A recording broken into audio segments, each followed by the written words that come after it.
जय हिंद साथियों, स्वागत है आपका हमारे यूट्यूब चैनल कैप्सूल गुरु पर। और मैं हूं आपका दोस्त mister capsule.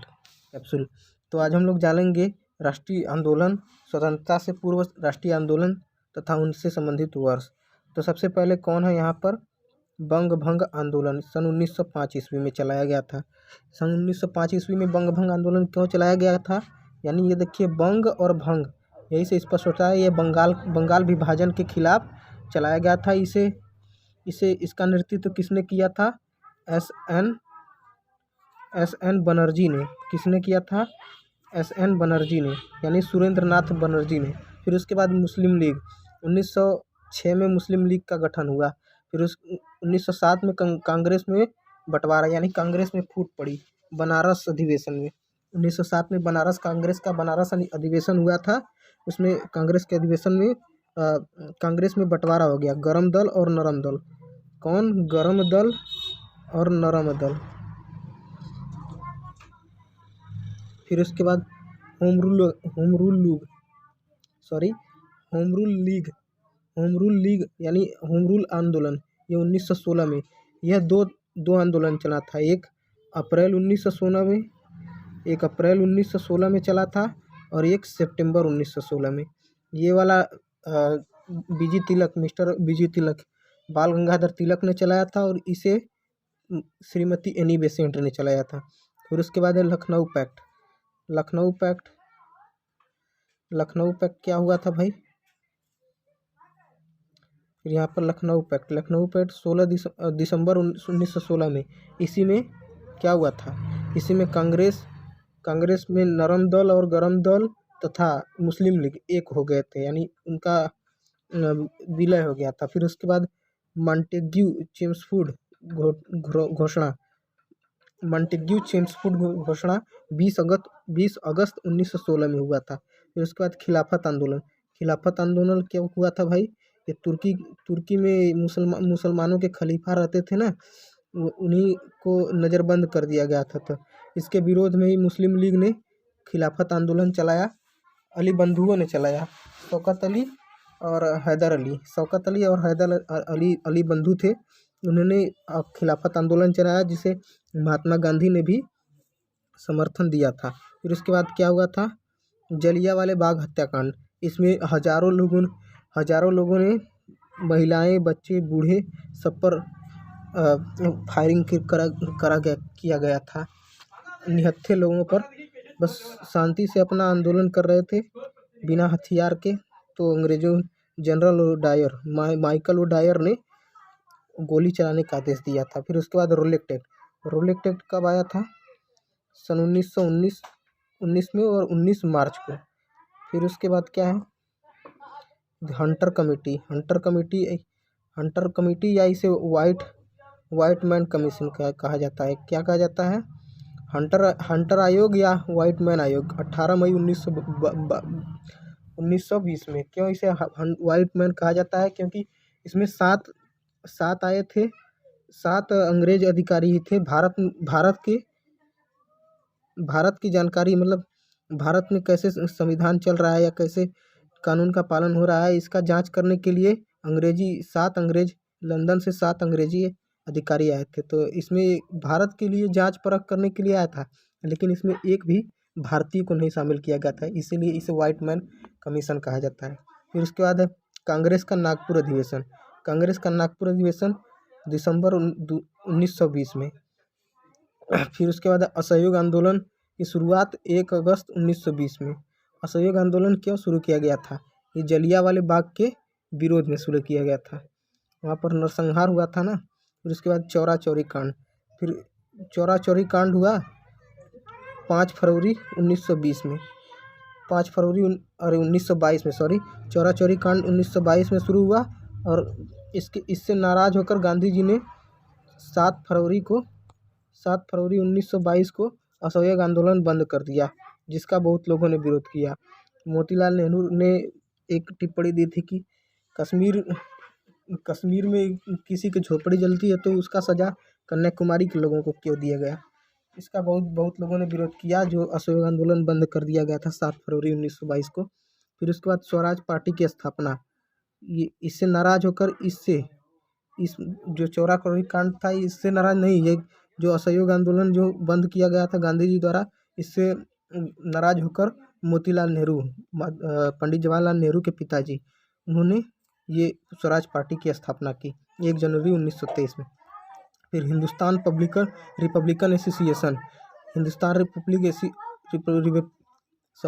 Hindustan Republican association का स्थापना अक्टूबर 1924 में किया था।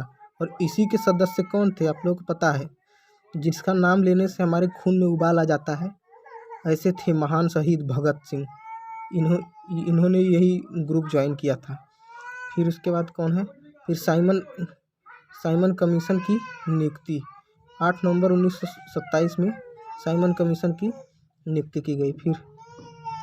फिर 3 फरवरी 1928 में साइमन कमीशन भारत आया। 3 फरवरी 1928 में भारत आया और लगभग 5-6 महीने बाद सितंबर या अगस्त में, याद नहीं है प्रॉपर तरीके से, दिल्ली दरबार लगा था फिर उसके बाद नेहरू रिपोर्ट, 19 अगस्त 1928 में। फिर बारदोली सत्याग्रह अक्टूबर 1928 में। इसी सत्याग्रह में बारदोली की महिलाओं ने सरदार वल्लभ भाई पटेल को सरदार की उपाधि दी थी। फिर उसके बाद है लाहौर षड्यंत्र केस 8 अप्रैल 1919 में। फिर उसके बाद है कांग्रेस का लाहौर अधिवेशन दिसंबर 1929 में। कब? दिसंबर 1929 में। फिर द्वितीय गोलमेज सम्मेलन 7 सितंबर 1931 में। कब? 7 सितंबर 1931 में। फिर स्वाधीनता दिवस की घोषणा 2 जनवरी 1930 में। कब की गई थी स्वाधीनता दिवस की घोषणा? 2 जनवरी 1930 में। इस वीडियो का आप लोग 2-3 बार देख लेंगे ना तो एकदम अच्छे से याद हो जाएगा। फिर उसके बाद नमक सत्याग्रह, ये नमक सत्याग्रह महात्मा गांधी जी बापू जी ने चलाया था 12 मार्च 1930 से 5 अप्रैल 1930 के बीच में।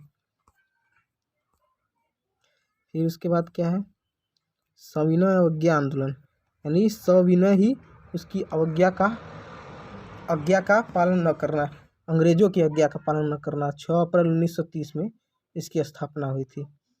फिर उसके बाद प्रथम गोलमेज सम्मेलन, प्रिंट में इससे मिस्टेक हो गया था, मैंने द्वितीय गोलमेज सम्मेलन पहले ही लिख दिया था और बाद में ये 12 नवंबर 1930 में क्या हुआ था, प्रथम गोलमेज सम्मेलन।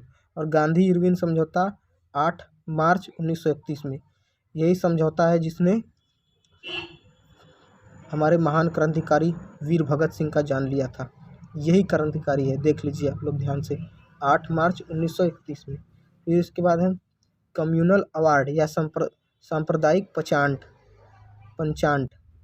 कम्युनल अवार्ड 16 अगस्त 1932 में। जैसे Poona pact doctor BR Ambedkar तथा महात्मा गांधी जी के बीच में यही हुआ था, वोट को लेकर। जो दलित थे ना, उनको दो वोट का अधिकार था। इसी के विषय में समझौता के लिए महात्मा गांधी और डॉक्टर भीमराव अम्बेडकर के बीच में समझौता हुआ था, पूना पैक्ट 1932 में।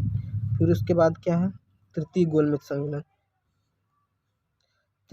सम्मेलन 17 नवंबर 1932 में। कब? 17 नवंबर 1932 में। फिर उसके बाद है कांग्रेस सोशलिस्ट पार्टी का गठन 19 मई 1934 में। कब? मई 1934 में। किसका?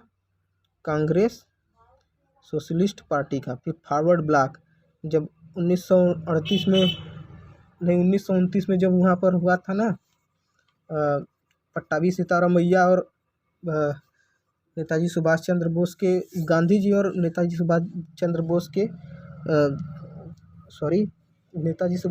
के बीच में एक हो गया था, बहस हो गया था। इसके लिए नेताजी सुभाष चंद्र बोस ने कांग्रेस की अध्यक्षता को छोड़ दिया था। अरे यार, हमें याद नहीं आ रहा है इस समय, चलिए हम बता देंगे, आपको कमेंट में कर देंगे। फिर फॉरवर्ड ब्लॉक की स्थापना 1 मई 1939 में हुई थी। और फिर मुक्ति दिवस कब मनाया जाता है? 22 दिसंबर 1939 में। फिर पाकिस्तान की मांग कब की? सबसे पहले पाकिस्तान की मांग कब की गई?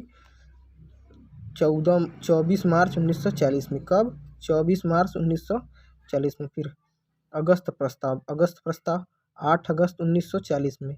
भारत छोड़ो प्रस्ताव 8 अगस्त 1942 में। फिर क्रिप्स मिशन प्रस्ताव, क्रिप्स मिशन प्रस्ताव कब किया गया था? मार्च 1942 में। कब? मार्च 1942 में। फिर उसके बाद शिमला समझौता, शिमला सम्मेलन कब हुआ था? या शिमला समझौता 25 जून 1945 में। कब? 25 जून 1945 में। नौसेना का विद्रोह दिवस कब किया गया था? 19 फरवरी 1946 में। कब? 19 फरवरी 1946 में। प्रधानमंत्री इटली की घोषणा 15 मार्च 1946 में। यही इटली है जो भारत की स्वतंत्रता से पहले कौन ब्रिटेन का राष्ट्रपति था? विंस्टन चर्चिल थे, लेकिन तो स्वतंत्रता के जस्ट पहले कौन थे? प्रधानमंत्री इटली था, ब्रिटेन का पीएम। फिर उसके बाद कैबिनेट मिशन का आगमन 24 मार्च 1946 में। कब? 24 मार्च 1946 में। फिर प्रत्यक्ष कार्यवाही दिवस प्रत्यक्ष कार्यवाही दिवस कब? 16 अगस्त 1946 में। कब? 16 अगस्त 1946 में। फिर अंतरिम सरकार की घोषणा कब की गई थी? 2 दिसंबर, घोषणा नहीं सॉरी, स्थापना कब की गई थी? स्थापना की गई थी 2 सितंबर 1946 में। फिर माउंटबेटन योजना, ये चोरवा माउंटबेटन योजना कब लाया गया था? 3 जून 1947 में। फिर इसके बाद स्वतंत्रता हमें कब मिली? ये तो अब बच्चे को पता होगा, 15 अगस्त 1947 में। तो आशा करते हैं ये जानकारी आप लोगों को पसंद आई होगी। तो इस वीडियो को ज़्यादा से ज़्यादा लोगों तक पहुंचाइएगा, और अच्छा लगा हो तो लाइक कर दीजिएगा, और चैनल पर नए हो तो सब्सक्राइब कर दीजिएगा। तब तक के लिए जय हिंद, जय भारत, वंदे मातरम।